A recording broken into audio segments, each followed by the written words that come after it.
You're welcome to the Messiah channel.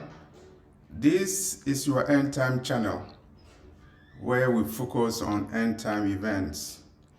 And I've made several videos saying that the Africans, the Negroes who were scattered over the world, they are Hebrews. Today, I'm focusing on the Ashantis from Ghana. And I'm saying that the Ashantis from Ghana are the Hebrews. And I'm making this video at a time that many people in the black diaspora are moving to Ghana during the time of Marcus Garvey, W.E.B. Du Bois. They were all contemplating moving to Ghana. So what is the prophetic importance of Ghana as a nation? Geographically, Ghana is the center of the world. It is the nation that is closest to the equator than any nation in the world. So geographically, and probably you can say spiritually, Ghana is the center of the universe. It's not surprising that Ghana was the first black nation to gain independence in 1957. And at that time, the president of the country, Kwame Nkrumah, said that the independence of Ghana will be meaningless unless it is linked up with the total liberation of Africa. It was Ghana that spearheaded the decolonization efforts in Africa. So Ghana is spiritually important, is also politically important. Prophetically, Ghana is also important. And I will show you one thing. This plant is called a hyssop. And in Ghana, they call it prekese. English name is hyssop. And according to many people, there are only two countries where you find this plant. It's a medicinal plant. The two countries in the world are Israel and Ghana. You will never find this anywhere in the world. And those who have read the Bible have said that in the Bible, hyssop was used as a medicinal product. So let me go back to the subject of our discussion. The Ashantis of Ghana are the Hebrews, and I'm saying that they are Hebrews. When you are proving that a particular people are Hebrews, you have to have evidence. So I'm going through the evidence. The first evidence is by revelation. When you say that a particular group of people are Hebrews, then you have to prove, and you can prove by revelation. And remember Ben Ami, an African American, he was a leader of the Hebrew Israelites, and he has written a book, God, the Black Man, and the Truth. And he said in the book that the angel Gabriel appeared to him and told him that he and the African Americans are Hebrews, and they should move from United States and go and settle in Israel. They moved to Liberia in the 1960s, and they finally settled in Israel in a city called Dimona. So by revelation, Ben-Ami was told by an angel that the African Americans are Hebrews. There's a group of people in Ghana, we call them the Seshi people. And according to records, their leader was also visited by an angel, and the angel told him that they are Hebrews. And I understand that the Israeli government heard about it, and they sent people to go to Ghana and do an investigation. I'm focusing on the Ashantis in Ghana.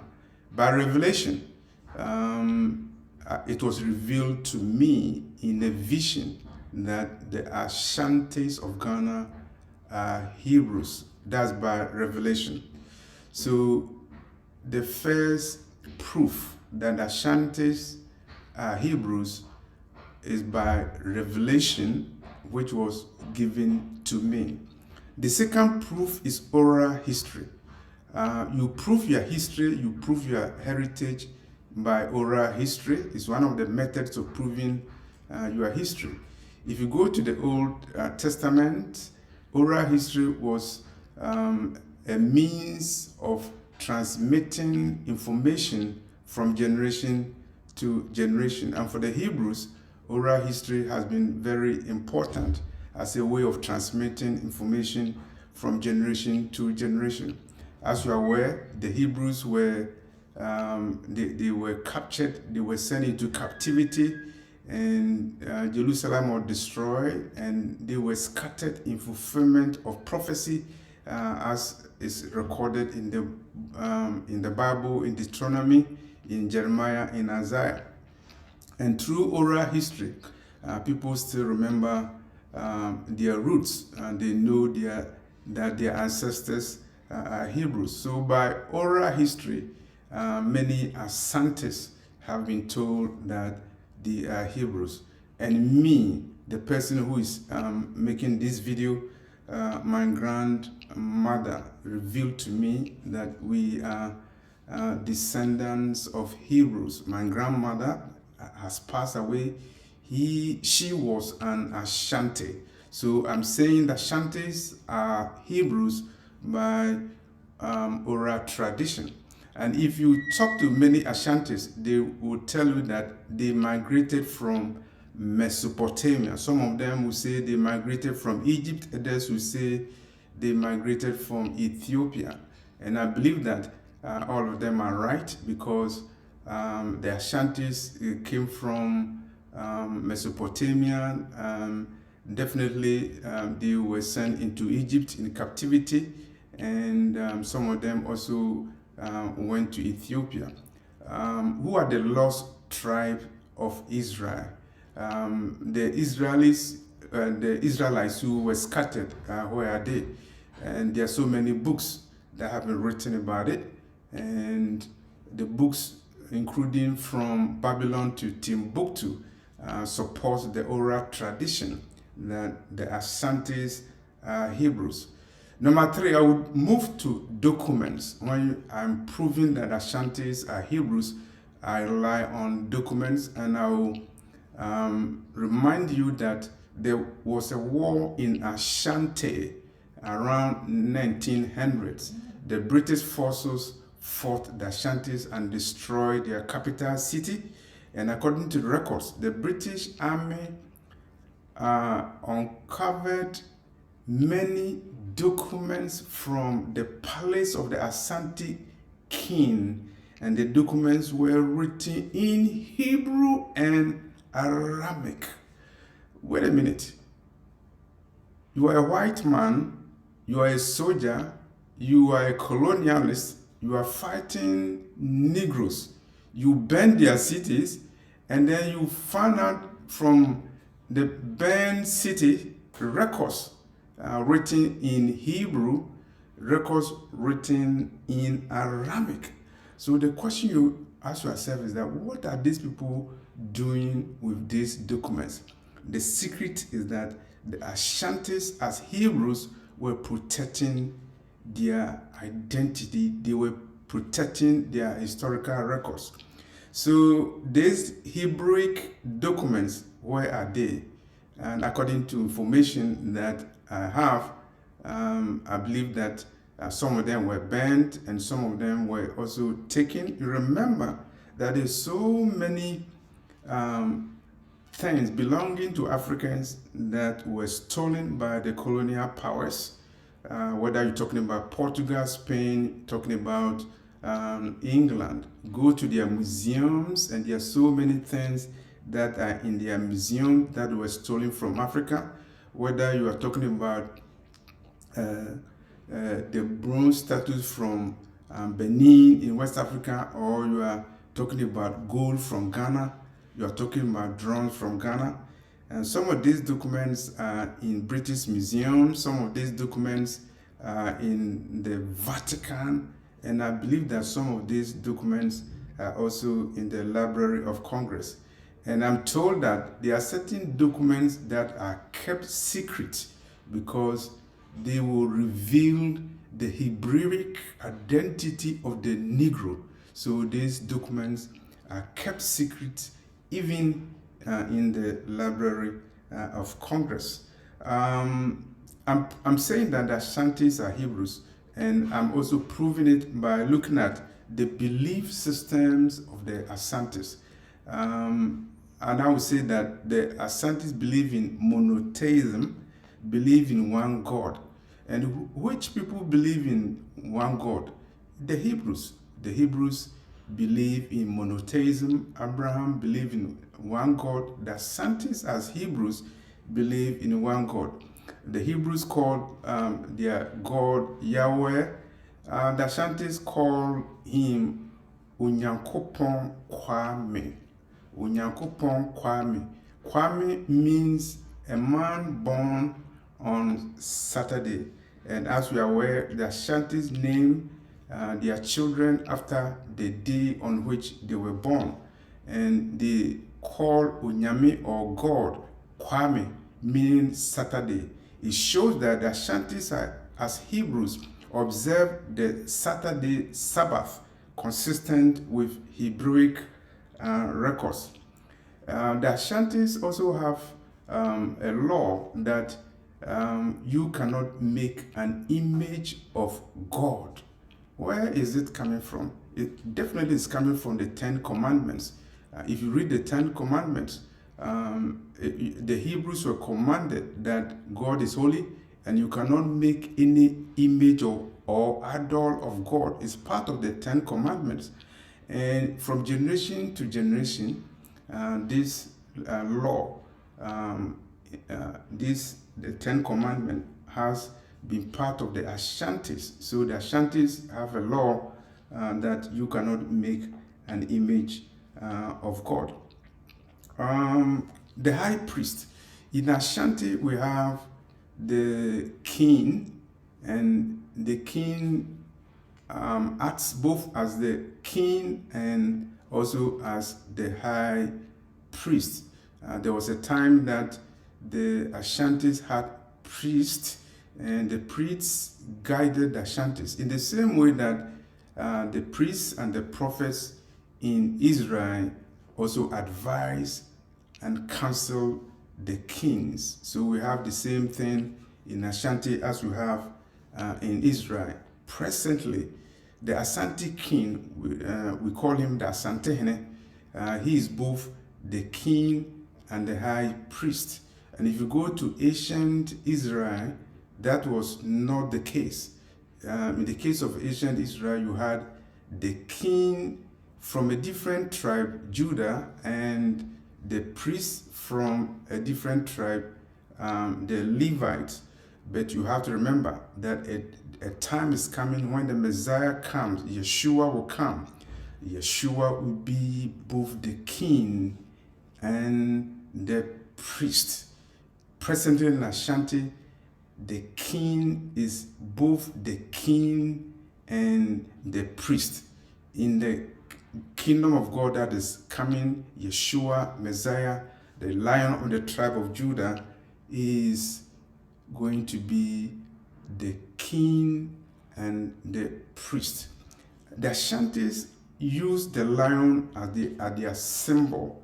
If you go to the Bible, which people use the lion as their symbol?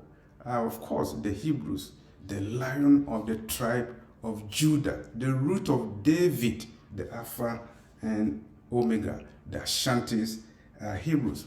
When I'm saying the Ashantis are Hebrews, I'm also comparing certain customs of the Ashantis and customs and ceremonies as recorded in the Torah, in the Old Testament. And I'm looking at ceremonies.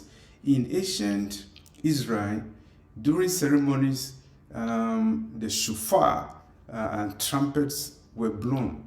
In the history of the Hebrews, the trumpet is blown at on important occasions.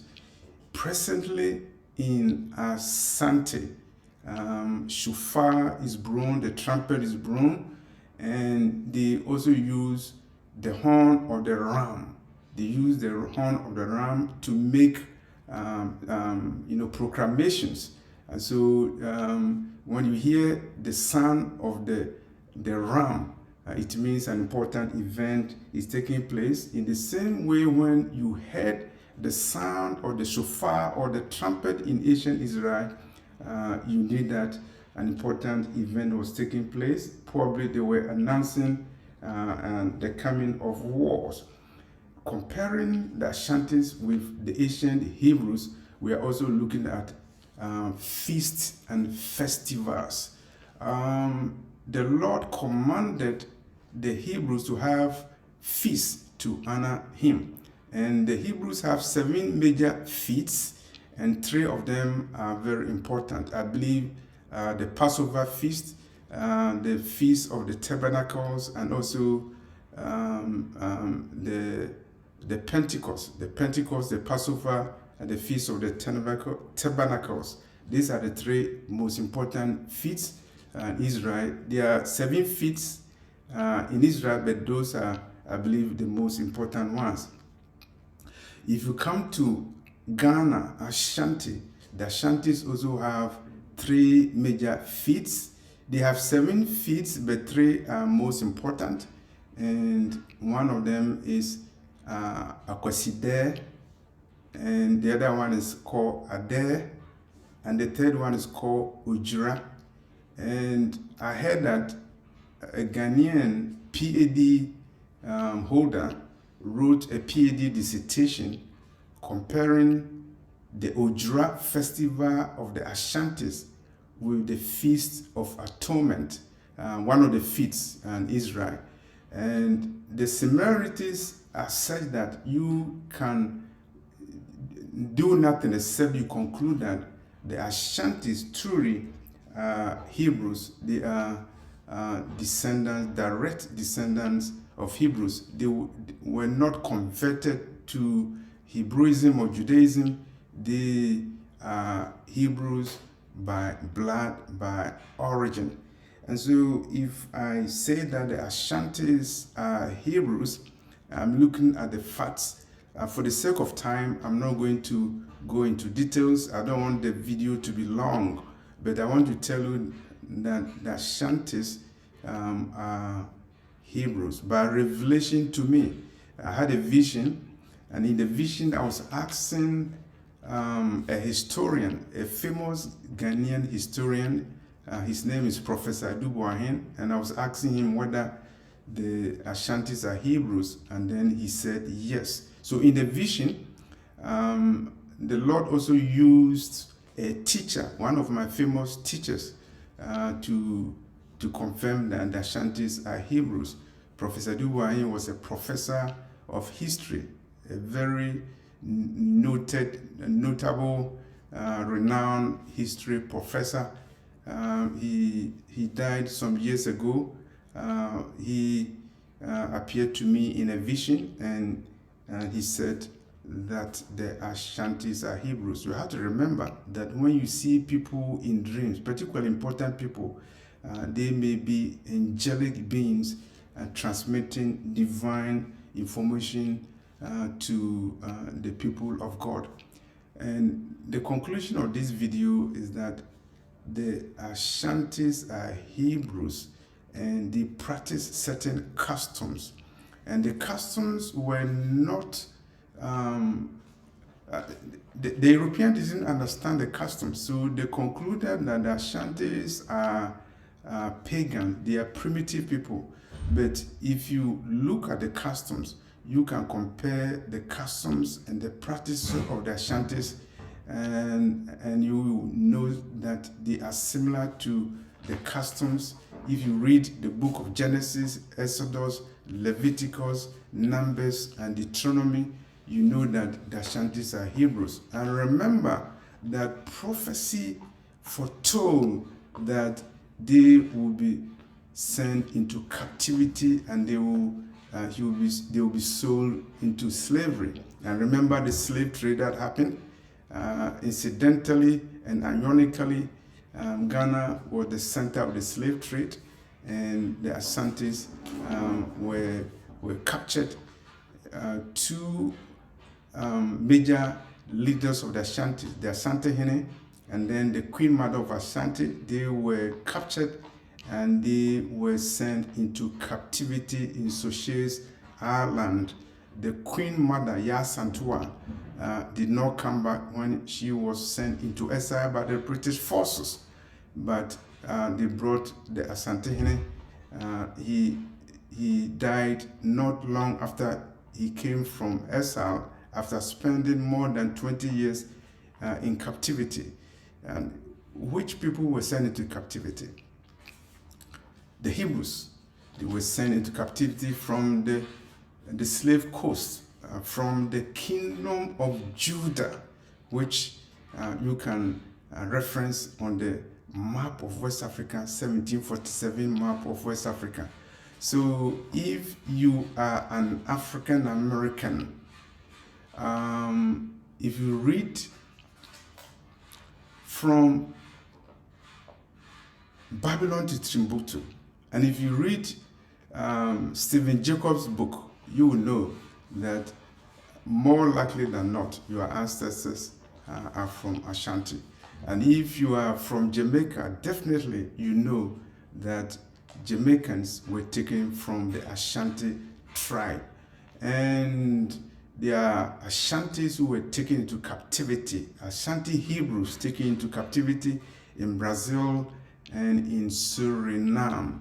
And so the present king of the Ashantis was said to the second when he came on the throne about 2 decades ago.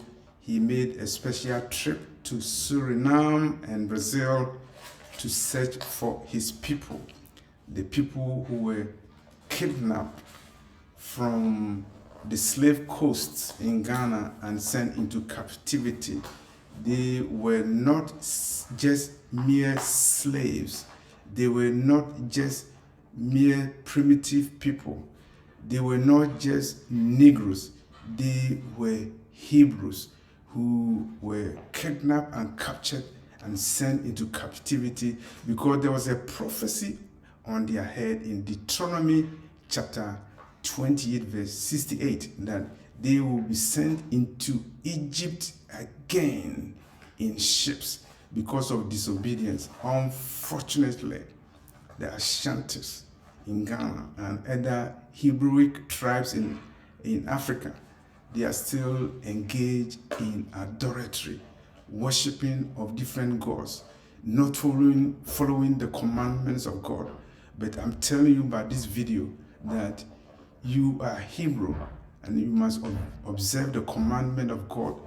The prophecy is on you that the Messiah is coming to gather you from where you were scattered to in fulfillment of the prophecy recorded in Isaiah 11 verse 11. So in conclusion, I'm saying that by revelation, by oral tradition, by documentary evidence, by comparing the customs of the Ashantis with the customs of ancient Hebrews, the Ashantis are Hebrews by blood and by descent, the Ashantis of Ghana. Thank you for listening to this message.